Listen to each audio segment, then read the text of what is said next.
انہوں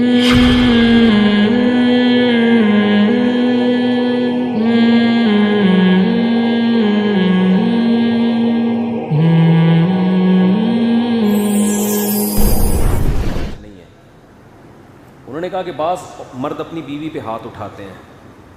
میری عادت ہوتی ہے کہیں سے بھی کوئی خیر کی بات ملے نا تو پارسل کر دو. اگر یوٹیوب پہ ملی ہے اچھی مثال تھی تو ہم نے کہا پارسل کر دیں گے, کیا جا رہا ہے اس میں. ڈاکٹر صاحب کا حلقہ جتنا ہوگا ہمارا الگ قسم کا حلقہ ہے. یہ بڑی خاندانی غلطی ہوتی ہے گھروں میں. انہوں نے مثال دی کہ کوئی مرد اگر اپنی بیوی کو مارتا ہے, بعض مردوں کے ہاتھ بہت کھلے ہوتے ہیں نا, بات بات پہ تھپڑ, بات بات پہ گالی, عورت پھر ناراض ہو جاتی ہے. ظاہر ہے ایک آدھ دن تو ناراضی برداشت ہوگی, اس کے بعد مرد سے بھی برداشت نہیں ہوتی, وہ غصہ کرتا ہے منہ کیوں بنایا ہوا ہے. اب دیکھو محتاج ہے نا بیوی کا, اس کو چاہیے کہ بیگم کا منہ مجھے اسی طرح ڈیزائن کے ساتھ چاہیے جس طرح پہلی رات کو تھا. وہ والا ڈیزائن اب اس میں آ نہیں رہا کیونکہ 2 تھپڑ لگا چکے ہو نا آپ اس کو. اب کیا ہوتا ہے کہ پھر مرد کو جب بیوی کی ضرورت پڑتی ہے کہ بھائی گھر کا ماحول خراب ہو رہا ہے, منہ بنا کے بیٹھی ہوئی ہے, کوئی بات کرے, کوئی جو بھی عزت دار آدمی ہوگا وہ تو یہی چاہے گا نا, تو وہ پھر اس کو منا لیتا ہے. عورت پھر مان جاتی ہے, اس کے بعد ہنسی خوشی زندگی شروع. پھر کسی دن موڈ اٹھا, پھر دوڑا کے 2 تھپڑ لگا دیے, پھر منا لیا, تو یہ چلتا رہتا ہے. اور مرد کا پھر ہاتھ جو ایک دفعہ اٹھنا شروع ہو جائے نا, پھر اس کی بریکیں فیل ہوتی ہیں, پھر وہ جانوروں کی طرح کوٹتا ہے. یہ ہم نے دیکھا ہے گھروں میں کہ پھر وہ جانور بن جاتے ہیں, درندے. عورت محتاج ہے, وہ نہ طلاق لے کے اپنے باپ کے گھر جا سکتی ہے, بچے لے کے کہاں جائے گی. وہ اس لیے برداشت کر رہی ہوتی ہے کہ بڑی مصیبت سے بچنے کے لیے چھوٹی مصیبت کو بولو برداشت کرو. تو اس کا حل یہ بتایا کہ ایسی کنڈیشن میں عورت کو چاہیے کہ جب مرد منا رہے تو وہ نہ مانے. وہ کیا کرے, کبھی کبھار تو ٹھیک ہے, لیکن اگر یہ زیادہ ٹھیک کا مطلب یہ نہیں کہ کوئی اچھا کام ہے, یعنی کبھی کبھار تو قابل برداشت ہے. جب زیادہ ہو رہا ہے تو عورت کو یہ کہے کہ جب مرد منانے آئے تو اس کے بولے کہ بھائی جو وجہ میری ناراضی کی ہے اسے کیا کرو, ختم. یہ دوبارہ ہاتھ نہیں اٹھے گا. ورنہ یہ خالی پیلی کے یہ منانا اور جب اپنی ضرورت ہو تو منانے بیٹھ جاؤ, یہ مارکیٹ میں یہ چلے گا نہیں. یہ ڈر بھی لگتا ہے اس سے کہیں گھروں اور برباد نہ ہونا شروع ہو جائے, کیونکہ بعض دفعہ غلطی عورت کی ہوتی ہے. تو ایک تو وہ منا رہا ہے, مان نہیں رہی ہے, اور الٹا ہی اور زیادہ معاملہ بڑھ نہ جائے کہیں. لیکن اگر خام میں بعض مردوں کی عادت ہوتی ہے تو بھائی اس ریزن کو پہلے ختم کرنے کی کوشش کرو. یہ ہو کیوں رہا ہے بار بار, یہ ہو کیوں رہا ہے. ورنہ جب یہ معاملات بڑھتے ہیں نا تو ڈپریشن میں جاتے ہیں, نفسیاتی مریض بنتے ہیں, پھر عادت بن جاتی ہے. یہ اس کی عادت چلانے کی اور اس کی عادت مارنے کی. پھر یہ ایسے ہے جیسے ان کی نیچر کا حصہ. اور ایک اور خاندانی بات کی جو اس سے بھی زیادہ خاندانی ہے. لبرل آدمی جب یہ بات کر رہے ہیں نا تو وہ یہ اس کی علامت ہے واقعی بڑا خاندانی. آج کل ماہر نفسیات اکثر یہ کہہ رہے ہوتے ہیں بچوں کو پیار دو, محبت دو, عزت دو, رسپیکٹ دو. صحیح ہے ایک حد تک, ایکچولی ان کو محبت سے سمجھاؤ, بچہ پیار سے جس طرح سے سمجھتا ہے. بہت زیادہ نا اسلام تو کبھی ہاتھ اٹھانے کا بھی کہتا ہے.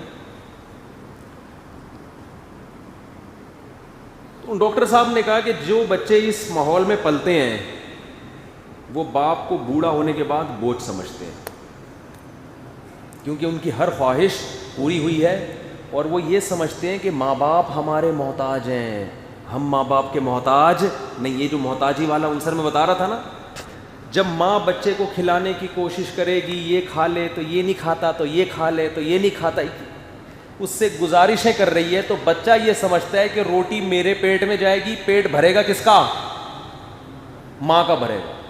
میں جب روٹی کھاؤں گا نا اس پر احسان کر رہا ہوں میں. یہ تو بڑی خاندانی بات ہے. باپ جب بچوں کے پیچھے پڑا رہتا ہے نا مگر لپائی پتائی میں, یہ کھا لے بیٹا, تم رات کو صحیح سے سو گئے تھے کہ نہیں سو گئے تھے, نیند آ گئی تھی میرے چندا کو, ہے بھائی. ہر چیز میں ان کو ترجیح. باپ پر بھی اولاد کو ترجیح. ماں پہلے بچوں کو کھلاتی ہے, باپ کو بعد میں پوچھتی ہے. بچے کھا لیں زیادہ فکر ہے, میرا میاں کھا لے. یہ ڈاکٹر کے الفاظ نہیں ہے تو میں پھر شرح لکھ رہا ہوں نا اس کی. ابا گئے تیل لینے اس کا نتیجہ یہ نکلتا ہے کہ بچہ یہ سمجھتا ہے کہ یہ میرے بچے ہیں، میں ان کا بچہ نہیں ہوں، اور یہ جو ہے نا بوڑھا، میں اس کا باپ ہوں، یہ میرا باپ نہیں ہے۔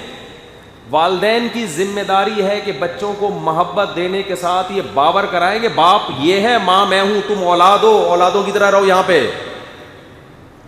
نہیں آ رہی میرا حال ہے بات سمجھ میں؟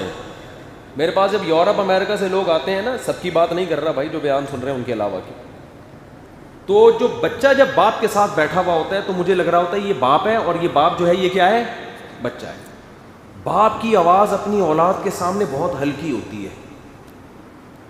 جوان بیٹے کے سامنے نا باپ بہت دھیمے دھیمے بات کر رہا ہوتا ہے، بیٹے کو کوئی غصہ نہ آ جائے، جیسے بیٹے کی شکایت بھی کر رہا ہوتا ہے نا، تو یہ ایکچولی دیکھیں ان کو تھوڑا سا سمجھائیں، یہ تھوڑا سا اٹھنے میں ٹائم لیتے ہیں، 12:30 بجے دوپہر کو اٹھتے ہیں، پھر کوئی جاب بھی نہیں کر رہے، کوئی ایجوکیشن بھی۔ بیٹا ایک دم یوں کر کے آنکھیں دکھانا، ایک دم غصہ آنے لگتا ہے، باپ جب اس کو دیکھتا ہے تو پھر اور ویسے تو ماشاء اللہ بہت اچھے ہیں، لیکن ایکچولی اگر ارے بڑا حیرت ہو رہی تھی یار، تم اس کے باپ ہو یا یہ تمہارا باپ ہے؟ یعنی باپ کو یہ اتھارٹی بھی نہیں ہے کہ اپنے بیٹے کو بٹھا کے اس کی کسی کے سامنے شکایت کر سکے۔ تو باپ کس بات کا بھائی؟ وہ تو خان سامہ ہے جو تمہیں ساری زندگی کھلاتا پلاتا رہا ہے۔ بیٹے کو ایسا غصہ، اور بیٹا چیخ رہا ہوتا ہے، ڈیڈی میں کہہ رہا تھا آپ مفتی صاحب کے سامنے جا کے میری برائیاں کریں گے، وہ ڈیڈی بڑے آرام سے خراما، ان کو پتا ہے کہ زیادہ چیخا تو اتنا زور سے یہ چیخے گا کہ میں گر جاؤں گا یہاں پہ۔ یہ وہ ممی ڈیڈی والے بچے ہیں جن کو ماں باپ نے بہت زیادہ رسپیکٹ دے دی، اتنی کہ اپنا باپ بنا لیا انہوں نے اس کو۔ سمجھتے نہیں ہو بات کو؟ تو جب میں یہ بات سن رہا تھا نا، یہ تو ڈاکٹر کے الفاظ نہیں، مثال صرف اتنی سی تھی، باقی تو سارے میرے الفاظ ہیں، تو مجھے اپنی والدہ محترمہ یاد آ رہی تھی، ان کا چمٹا یاد آ رہا تھا۔ میری والدہ روٹی پکا رہی ہوتی تھی، مجھے سبزیاں نہیں اچھی لگتی، مجھے سبزی میں صرف بھنڈی اچھی لگتی ہے اب بھی، باقی سبزی اچھی نہیں لگتی شروع سے ہی،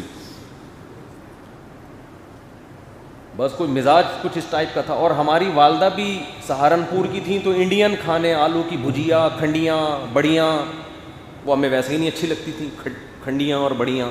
آج کیا پکا ہے؟ بڑیاں پکی ہیں۔ میں اماں کیا پکا دیا یار؟ بڑیاں پکا دی ہیں بھائی، کوئی کوفتے ہوتے، کوئی چکن کا سالن ہوتا یا بھنڈی ہوتی۔ اماں نے کیا، انڈیا کے روایتی کھانے بناتی تھیں، بڑیاں۔